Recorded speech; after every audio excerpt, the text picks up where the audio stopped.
নমস্কার বন্ধুরা, কম্পিটিটিভের দুনিয়া আপনাদের প্রত্যেকে স্বাগত এবং আপনাদের সাথে আছি আমি পর্ণদীপ। আর আমরা প্রতিদিন কারেন্ট অ্যাফেয়ার্স অ্যানালিসিস করি।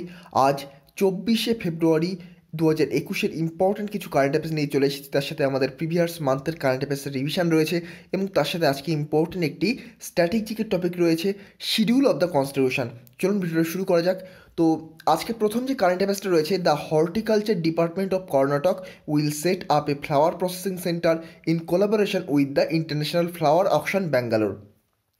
তো IFAB এর সাথে মিলে হর্টিকালচার ডিপার্টমেন্ট, কর্ণাটকের যে হর্টিকালচার ডিপার্টমেন্ট, আর হর্টিকালচার বলতে কী বোঝায়? বৈজ্ঞানিক পদ্ধতিতে ফুল এবং ফলের চাষকে বোঝায়। WBCS মেন্সের প্রিভিয়াস ইয়ার্সের কোশ্চেন, হর্টিকালচার বলতে কী বোঝায়?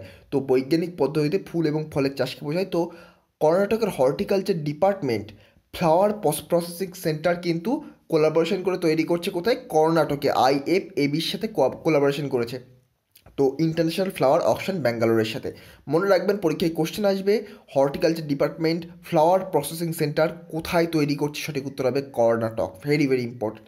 নেক্সট রয়েছে, China has again become India's top trading partner in the year 2020। তো 2020 সালে চায়না কিন্তু ভারতের আবার টপ ট্রেডিং পার্টনার হয়ে গেল। এত যে চায়না জিনিস বয়কট করুন, চায়নার এই বয়কট করুন, এখানে গভর্নমেন্টের মধ্যেই লুপ হোল রয়েছে, নাহলে কিন্তু এখানে চায়না আবার আমাদের টপ ট্রেডিং পার্টনার হতে পারতো না 2020-তে। ভেরি ভেরি ইম্পর্টেন্ট, যেহেতু এটা একটু ইম্পর্টেন্ট, তার কারণ হচ্ছে বয়কট চায়না নিয়ে একটু কারেন্ট অ্যাফেয়ার্স ছিল, কিন্তু এত নেগেটিভ অ্যাসপেক্টের কোশ্চেন পরীক্ষায় দেবে কিনা আমার একটু সন্দেহ রয়েছে।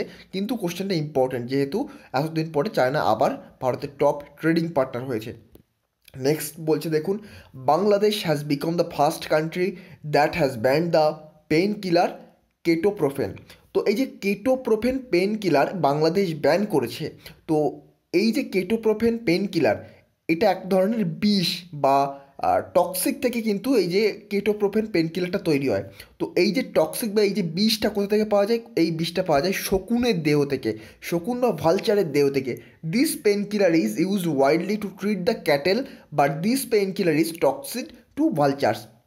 তো মনে রাখবেন, কোন দেশ রিসেন্টলি ব্যান করেছে কেটোপ্রোফেন পেইন কিলার, যেটা শকুনের দেহ থেকে বা ভালচারের দেহ থেকে বিষ নিয়ে যেটা তৈরি হয়েছে? তো কারেক্ট অ্যান্সার হবে বাংলাদেশ। এটা কিন্তু very very important current affairs, পরীক্ষায় আসতে পারে। নেক্সট রয়েছে, VLSRSAM, এটা একটি surface to air missile. VLSRSAM এটা একটি সারফেস টু এয়ার মিসাইল। এটা ফেব্রুয়ারি 22, 2021-এ লঞ্চ করা হলো, অ্যাকচুয়ালি টেস্ট ফায়ার করা হলো। তো এটা কার দ্বারা তৈরি? এই টাইপের কোশ্চেন আসতে পারে। তো কারেক্ট অ্যান্সার হবে DRDO, the defence research and development organisation has successfully launch the two indigenously designed and developed vertical launch short range surface to air missile. এর শর্ট ফর্ম হচ্ছে VLSRSAM। মনে রাখবেন, ডিআরডিও কিন্তু launch করেছে। DRDO প্রতিষ্ঠিত হয় কবে? 1958 সালে। ডিআরডিও এটি কিন্তু এর হেডকোয়ার্টার রয়েছে নিউ দিল্লি। এবং আপনারা আমাকে কমেন্ট বক্সে জানাবেন ডিআরডিও চিফের নাম কি।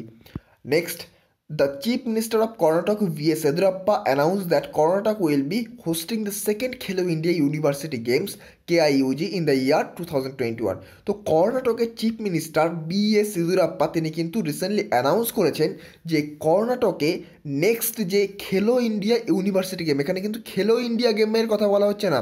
খেলো ইন্ডিয়া গেমের কিন্তু অনেকগুলো এডিশন হয়ে গেছে, কিন্তু এটা খেলো ইন্ডিয়া ইউনিভার্সিটি গেম, এটা সেকেন্ড এডিশন। এটা কোথায় অনুষ্ঠিত হবে বা কে হোস্ট করবে? কর্ণাটকের CM BS ইয়েদুরাপ্পা তিনি কিন্তু অ্যানাউন্স করেছেন। ভেরি ভেরি ইম্পর্টেন্ট, এটাও কিন্তু পরীক্ষায় আসার মতো। তো এই ছিল আজকের ইম্পর্টেন্ট কারেন্ট অ্যাফেয়ার্স। আমরা এবার প্রিভিয়াস মান্থের কারেন্ট অ্যাফেয়ার্সের একটু রিভিশন করবো, যার মধ্যে প্রথমে রয়েছে মাথিকেটান খোলা ন্যাশনাল পার্ক। তো আমি এর আগেও আলোচনা করেছি, মাথিকেটান খোলা ন্যাশনাল পার্ক এটা কেরালার একটি ন্যাশনাল পার্ক। পরীক্ষায় এইভাবে কোশ্চেন আসতে পারে যে মাথিকেটান খোলা ন্যাশনাল পার্ক কোন রাজ্যে আছে? তো কারেক্ট অ্যান্সার হবে কেরালা। আর কেন্দ্রীয় সরকার কোন জাতীয় উদ্যানের চারপাশে 1 কিলোমিটার বিস্তৃত অঞ্চলকে ইকো সেন্সিটিভ জোনের আওতায় নিয়ে আসার বিজ্ঞপ্তি জারি করেছে? এই টাইপের কোশ্চেন আসলে সেখানেও কিন্তু কারেক্ট অ্যান্সার হবে মাথিকেটান খোলা national park. Very very important. Next বলছে দেখুন, হুবলি রেলওয়ে প্ল্যাটফর্ম, তো এটি কিসের জন্য বিখ্যাত হয়েছে? তো সম্প্রতি ভারতের কোন রেলওয়ে স্টেশন বিশ্বের দীর্ঘতম রেল স্টেশনের তকমা পেতে চলেছে, যার মোট দৈর্ঘ্য 1500 মিটারের বেশি? এবং পূর্বে উত্তরপ্রদেশের গোরখপুর রেল স্টেশন 1366 মিটার দৈর্ঘ্য বিশ্বের দীর্ঘতম রেল স্টেশন ছিল। তো সঠিক উত্তর কিন্তু হবে হুবেলি বা হুবলি রেলওয়ে প্ল্যাটফর্ম বা রেলওয়ে স্টেশন। এটা কর্ণাটকে তৈরি হতে চলেছে, 2021 সালেই তৈরি হয়ে যাবে, প্রবলি জুন কিংবা জুলাই নাগাদ তৈরি হয়ে যাবে। তবে থেকে কিন্তু উত্তরপ্রদেশের গোরখপুর আর পৃথিবীর দীর্ঘতম রেলওয়ে স্টেশনের মর্যাদা পাবে না। তখন থেকে এই হুবেলি রেলওয়ে স্টেশন বিশ্বের দীর্ঘতম রেলওয়ে স্টেশন হয়ে যাবে। নেক্সট বলছি দেখুন, fourth Ayurveda festival. Fourth Ayurveda festival কী নিয়ে ইম্পর্টেন্ট হয়েছে তো বলে দিই, 12 থেকে 19 March fourth global Ayurveda festival অনুষ্ঠিত হয়েছে। তো এটা কোথায় অনুষ্ঠিত হয়েছে, পরীক্ষায় কোশ্চেন আসতে পারে, তো সঠিক উত্তর হবে কেরালা। কেরালাতে কিন্তু ফোর্থ গ্লোবাল আয়ুর্বেদা ফেস্টিভ্যাল অনুষ্ঠিত হয়েছে 12 থেকে 19 March. Next, SAIL first women chairperson. তো সম্প্রতি কে স্টিল অথরিটি অফ ইন্ডিয়া লিমিটেডের প্রথম মহিলা চেয়ারপারসন হিসেবে পূর্ববর্তী পদাধিকারী অনিল কুমার চৌধুরী স্থলাভিষিক্ত হলেন। তো very very important current affairs, আপনার পরীক্ষায় এটা দেখতে পাবেন। তো সঠিক উত্তর হবে সোমা মণ্ডল। সোমা মণ্ডল কিন্তু রিসেন্টলি সেলের ফার্স্ট ওমেন চেয়ারপারসন অ্যাপয়েন্ট হয়েছেন। নেক্সট রয়েছে গার্ড অফ অনার। তো সম্প্রতি ভারতীয় সেনাবাহিনীর কোন কার্যনির্বাহী প্রধান কোরিয়া প্রজাতন্ত্র সেনাবাহিনী কর্তৃক গার্ড অফ অনার সম্মানে ভূষিত হয়েছেন? Very very important.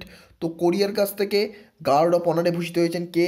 তো সঠিক উত্তর হবে আমাদের army chief general Manoj Mukund Naravane. Very very important একটি কারেন্ট অ্যাফেয়ার্স, তো পরীক্ষায় কিন্তু আসতেই পারে। তো চলে যাবো আমাদের আজকের ইম্পর্টেন্ট যে স্ট্র্যাটেজিকের topic, 12th schedule of Indian constitution. এখানে প্রথম শিডিউলে আমরা জানতে পারছি যে state and union territories name and their boundary test. Actually আমি প্রথমে বলে দিই, আমাদের যে যখন আমাদের কনস্টিটিউশন গ্রহণ করা হয়েছিল এবং যখন কার্যকরীও করা হয়, তখন কিন্তু আমাদের টোটাল 8টি শিডিউল ছিল।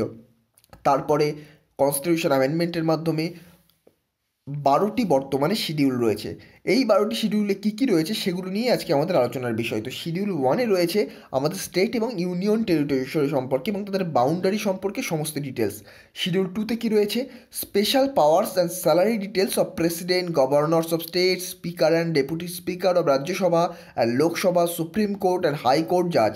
তো শিডিউল 2-তে আমাদের বিভিন্ন অফিসিয়ালদের, আমাদের যে হাই র্যাঙ্কড অফিসিয়াল, তাদের কিন্তু স্যালারির কথা বলা রয়েছে। যেমন ধরুন president, vice president, speaker, deputy speaker, high court, supreme কোর্টের জাজেদের কিন্তু শিডিউল 2-তে স্যালারির কথা বলা রয়েছে। শিডিউল 3-তে রয়েছে অথ অ্যান্ড অ্যাফার্মেশন। তো শপথ গ্রহণ, এটা কিন্তু রয়েছে শিডিউল 3-তে। শিডিউল 4-এ কী রয়েছে, রাজ্যসভার এমপিদের সিট অ্যালোকেশনটা রয়েছে এই যে শিডিউল 4-এ। শিডিউল 5-এ কী রয়েছে, শিডিউল 5-এ রয়েছে schedule area and schedule tribes, অর্থাৎ এসসি এবং এসটিদের এরিয়া এবং এদের administration and control law details দেওয়া রয়েছে। শিডিউল 6-এ কী রয়েছে, state of Assam, Meghalaya, Tripura and Mizoram, tribal areas administration and control law details. তো এই যে চারটি নর্থ ইস্টের যে চারটি রাজ্য, আসাম, মেঘালয়, ত্রিপুরা এবং মিজোরাম, এই চারটি ট্রাইবাল এরিয়ার অ্যাডমিনিস্ট্রেশন এবং কন্ট্রোল, এই চারটি রাজ্যকে কন্ট্রোল করার যে ল ডিটেলস, সেটা কিন্তু শিডিউল 6-এ রয়েছে। শিডিউল 7-এ রয়েছে কনকারেন্ট লিস্ট, স্টেট লিস্ট এবং ইউনিয়ন লিস্ট, বা ইউনিয়ন লিস্ট, স্টেট লিস্ট এবং কনকারেন্ট লিস্ট, এই তিনটে লিস্ট সম্পর্কে কিন্তু ইন্টারস্টেট রিলেশন বা সেন্টার স্টেট রিলেশন সম্পর্কে বলা রয়েছে শিডিউল 7-এ। শিডিউল 7টা কিন্তু আমাদের পাওয়ার ডিস্ট্রিবিউশন সম্পর্কে বলা রয়েছে। শিডিউল 8-এ বলা রয়েছে অফিসিয়াল ল্যাঙ্গুয়েজ সম্পর্কে। তো আমাদের প্রথমে কিন্তু এতগুলো অফিসিয়াল ল্যাঙ্গুয়েজ ছিল না। তো প্রথমে 14টি অফিসিয়াল ল্যাঙ্গুয়েজ ছিল, কিন্তু বর্তমানে আরও 8টি অফিসিয়াল ল্যাঙ্গুয়েজকে বাড়ানো হয়েছে কনস্টিটিউশনাল অ্যামেন্ডমেন্টের মাধ্যমে। কনস্টিটিউশনাল অ্যামেন্ডমেন্ট 21, তারপর 72, এগুলোর মাধ্যমে কিন্তু বাড়ানো হয়েছে। 71, এগুলোর মাধ্যমে কিন্তু বাড়ানো হয়েছে। নেক্সট বলছে দেখুন, শিডিউল 9।